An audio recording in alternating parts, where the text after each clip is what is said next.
informasi yang didapat. Saya lebih yakin lagi orang sebelum ketemu Fransiskus juga, lagi saya berdoa Fransiskus Marbun itu kan ke Bapak di dalam perjalanan selama 2 jam Cirebon Subang itu kan saya ngobrol sama Pak. Jadi semua narasumber saya tanya-tanya di mobil juga, dalam perjalanan kita ngobrol. Mel bener gak sih Batak minta dipanggilnya Batak? Kak bener gak Kak? Mel itu teman dekatnya Eki. Enggak bener Bang, karena seumur hidup saya kenal sama Eki tidak pernah manggil orang yang lebih tua itu dengan sebutan nama Akang. Eki nggak pernah nyebut nama Akang. Eki itu kalau manggil orang itu A. Orang yang lebih tua manggilnya A. Nggak pernah terdengar Eki manggil nama Akang.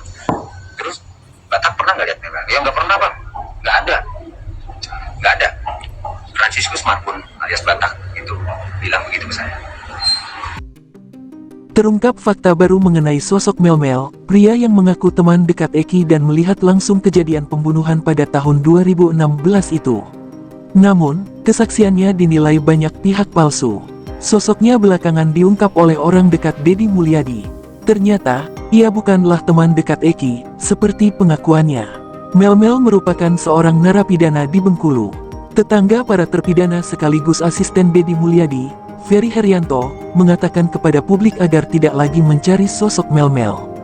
Dia tak akan pergi kemana-mana karena sudah terbelenggu di dalam bui.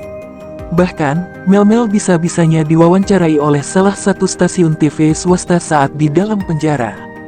Ferry sempat menanyakan sosok Mel kepada Fransiskus Marbun, sahabat Eki yang pernah diwawancara Deddy Mulyadi. Batak, panggilan akrab Fransiskus Marbun, mengatakan bahwa Mel bukan teman dekat Eki. Selama dekat dengan Eki, ia tidak pernah melihat sosok Mel. Mel itu ada di Bengkulu dan sejak dulu juga pada saat Mel Zoom wawancara dengan stasiun TV itu dia sudah ada di dalam penjara. Jadi, Mel dalam penjara. Dia napi itu informasi yang didapat, seperti dikutip dari YouTube Verio Channel yang tayang pada Kamis tanggal 8 Agustus tahun 2024. Yang mas masuk situ, ayo mas temenin saya masuk dalam tapi dia tak berani. Kemudian? Ya karena dia tak berani, ya udah saya nggak berpikir yang panjang-panjang ya, saya langsung masuk aja ke dalam. Ibaratnya saya ngendap ke dalam. Nah di situ sudah ramai Bu, di belakang gudang itu sudah ramai. Ada berapa orang yang sudah ada pemukulan. Kalau berapa orang itu ada sekitar 10 lebih lah Bu. Lebih daripada 10 ya pastinya. Saya nggak ngitung kan pada saat itu. Yang saya lihat kan si Eki ini dipukul. Yang pertama dipukul kan Eki Bu, disiksanya itu Eki. Sempat saya mau maju, tapi saya ini takut juga Bu. Saya mau maju nih karena posisi saya sendirian. Anda kenapa tidak melaporkan ke orang di sekitar? Tidak ada.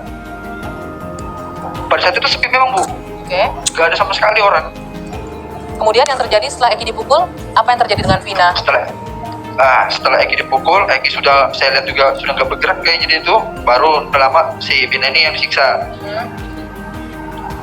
Itu berlangsung Vina berapa disiksa, lama? ada kalau sejaman Bu, kurang lebih sejaman. Oke. Anda ingat jam berapa? Saya sudah nggak ingat jam, sudah nggak. Okay. Pokoknya pikiran saya sudah nggak karuan sudah pada malam itu, nggak ada yang berpikir harus begini begitu, nggak ada sudah Bu. Anda melihat itu berapa lama dan kemudian dari TKP tempat kosong itu selanjutnya kemana? Begitu sudah selesai, mereka mau pulang tuh saya langsung lari. Mereka mau keluar dari lahan kosong, Anda lari kemudian? Nah saya lari. Keluar sudah yang pertama itu, yang keluar itu berapa motor aja ya Bu. Pinanya sama Eki ini belum dibawa nih. Mungkin yang ngecek atau apa saya nggak tahu, dia pergi keluar. Baru si Eki sama Pina ini dibawa juga. Bagaimana cara Saat membawanya? itu digonjeng 3 Bu. Jadi Pina ditaruh di tengah sambil ditutup mukanya itu sama jaket. Itu kondisinya udah nggak sadar? Bergerak atau tidak?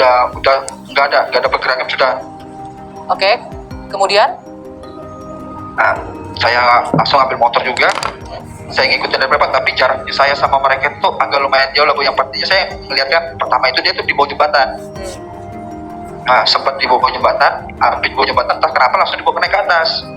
Nah, di atas itu sudah baru terakhir dibuang si Eki sama Pina. Di atas itu berarti di jalan jembatan itu ya? Iya. Di situ ada lampu jalan. Di situ ada lampu jalan dan penerangan. Ada Bu. Artinya Anda bisa melihat wajah pelaku malam itu? Bisa Bu. Ada di antara wajah pelaku itu yang di penjara saat ini 8 orang?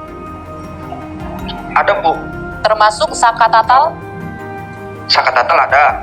Anda mengenali, Anda bisa mempertanggungjawabkan pernyataan Anda ini, Mas. Saya bisa saya mempertanggungjawabkan, Bu.